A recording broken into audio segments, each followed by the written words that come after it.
ये देखिए पहला क्वेश्चन क्या है। इसमें पहला क्वेश्चन है एक में जो हिंदी वर्णमाला में कुल स्वरों की संख्या। ये है क्वेश्चन, हिंदी वर्णमाला में कुल स्वरों की संख्या। तो बहुत से टीचर ने यूट्यूब पर भी इसका क्या 11 आंसर बताया है और इसका आंसर किसी ने 13 भी बताया। तो भाई हिंदी वर्णमाला में स्वरों की संख्या, मैं जो आंसर लगा के हूँ मैं ऑप्शन सी लगा के आ रहा हूँ कि हिंदी वर्णमाला में कुल स्वर होते हैं 13।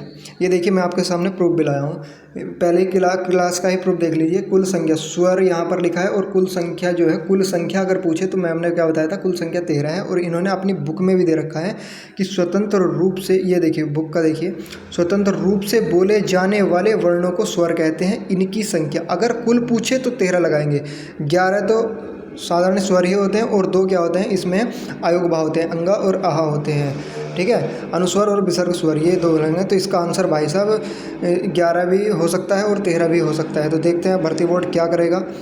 ठीक है, दूसरा क्वेश्चन क्या है, दूसरा क्वेश्चन मैं आपको दिखा दूंगा। दूसरा क्वेश्चन क्या था कि हस्ती शब्द का समानार्थी शब्द पूछा था। हस्ती शब्द का समानार्थी तो मैंने यहाँ से लिया है बुक से, राजपाल सिंह सर की बुक थी ये। तो इन्होंने हस्ती का हाथी भी कर रखा है और अस्तित्व भी कर रखा है। तो इसका ऑप्शन ए और बी दोनों सही हो जाएंगे। तो इस क्वेश्चन पर आपको ऑब्जेक्शन लगाना है, स्क्रीनशॉट ले लीजिए, ऑब्जेक्शन लगा सकते हो आप। अगला क्वेश्चन क्या है, अगला क्वेश्चन क्या है, अगला क्वेश्चन मैं आपको दिखाऊंगा। अगला क्वेश्चन ये था कि हमारा वाक्य शुद्धिकरण से था। तो इसमें भर्ती बोर्ड ने आंसर ऑप्शन सी लगाया है कि बाघ और बकरी एक घाट पर पानी पीती हैं। तो ये जो है UPSSC में सेम ऐसे ही क्वेश्चन आया था, तो उसमें ऑप्शन नंबर सी ही माना था, परंतु ऑप्शन नंबर डी भी राइट होगा। ऑप्शन नंबर डी भी राइट होगा। डी राइट क्यों होगा, ये डी मैंने बहुत से एग्जाम में ये देखा है कि देखो, एक तो ये शुद्ध वाक्य छाटी। तो बंदूक एक उपयोगी शस्त्र है, जो शस्त्र साथ में रहते हुए उपयोगी उन्हें शस्त्र कहते हैं, जो हाथ में रहकर चलाते हैं उन्हें शस्त्र कहते हैं। ये RPSC LDC एग्ज़ाम 2011 पेपर 2 ये इसमें पूछा गया था और इसका ऑप्शन आंसर जो है ए ही लगाया था। तो आप इसका स्क्रीनशॉट लेकर ऑब्जेक्शन लगा सकते हैं। और दूसरा क्वेश्चन क्या है, मैंने 3 एग्जाम में सेम देखा है। दूसरा क्या है, बंदूक के उपयोगी, ये इस पर भी शस्त्र ही लग रहा है, ये भी एग्ज़ाम का हुआ क्वेश्चन है। और एक ये था हरियाणा के टेट में आया था, PGT में, बंदूक की एक उपयोगी शस्त्र है, बंदूक की एक उपयोगी शस्त्र है, बंदूक की एक उपयोगी शस्त्र।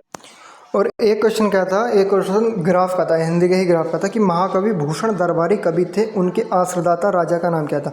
तो भाई आश्रदाता का नाम था छत्रसाल, क्या था, छत्रसाल था। और जी शिवाजी, देखिए ये क्वेश्चन ही आया हुआ है कि किस कवि के आश्रदाता महाराज शिवाजी तथा छत्रसाल बुंदेली थे। तो इसका आंसर दोनों हो जाएंगे, क्या हो जाएंगे, दोनों हो जाएंगे, भूषण। तो ये इसका आंसर भूषण दे रखा है इसमें, तो भूषण इसका आंसर है। यहाँ आप पढ़ सकते हो, ये डाउट में लगा सकते हो। ठीक है, एक क्वेश्चन मैथ का था, मैथ का क्वेश्चन भी मैं आपको दिखा रहा हूँ।